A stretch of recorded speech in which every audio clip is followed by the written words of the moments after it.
I mean, we were grieving. We were traumatized. When did trauma and horror become a joke? It feels like somewhere within the past decade or so, the idea of trauma being the central theme in a horror story has become a bit of a punchline and a reductive way to discredit the current trends within the genre, or even the genre as a whole. It's seen as cliche, it's overdone, and horror movies need to do something fresh.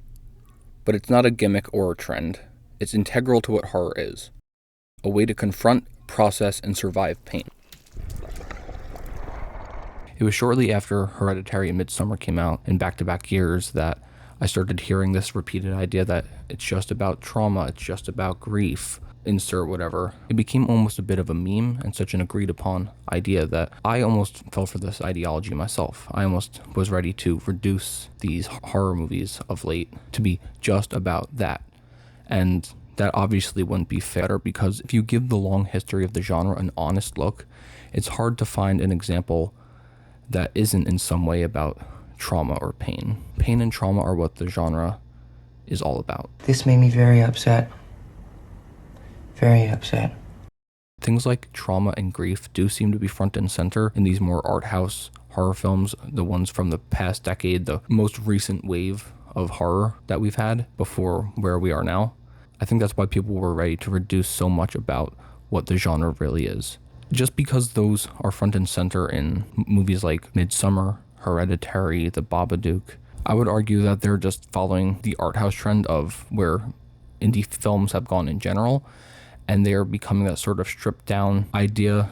When films like Whiplash or Roma can be nominated for Best Picture so frequently, I think it was only a matter of time before genre followed closely behind. And I think that's what was really happening there. And a lot of times when you strip down a film, it's easier to see its simplest parts, the most basic pieces of what might make up the story. But none of this was new to the genre. Just because you see it clearly doesn't mean it was new, and I don't think that's a fair assumption to make anyway.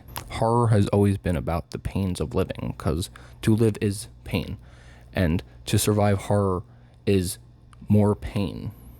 It's an exaggeration, it's a taking face-on approach to everyday fears, everyday problems, from the trauma of isolating yourself from your emotion and your fear of yourself in something like The Shining, or the trauma of growing up with a sick mother like in Psycho. Even more traditional slashers like Friday the 13th or Scream can be read in a way that is about inflicting your pain and your past trauma upon others, and the long cycle of films that creates, and the victims. And Sydney's dealing with her trauma now because Billy put his pain onto her. Jason's mom put her pain onto these kids. Then Jason does so.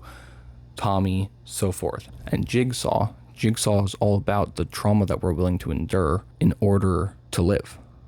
Because to live is pain. And to survive trauma is to be stronger. And horror is nothing if not facing the pain head on. It's fun to point out current trends, and I like to do that myself, but I think there comes a time where it's too reductive. This film was better than that film.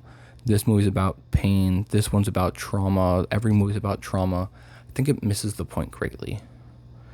It's often more about the identity that the film itself presents, and which side of trauma that we come out of and go through, and where we've come from, and what kind of story we're willing to survive. Horror is pain. Horror is about living through the pain. If it isn't traumatic, then it probably wasn't horrible enough. And I personally like my horror to be terrible and horrific. It's more fun that way. It's better that way. I have more to say on this, and if you also like your horror to be rich and terrible, follow me along. I have some videos coming out that are going to deep dive into some specific films and comics and other things as well. I'd love to hear your opinions on this topic. Am I wrong? Do you agree? Are you tired of griefcore? Are you tired of trauma? Either way, I want to know what you have to say.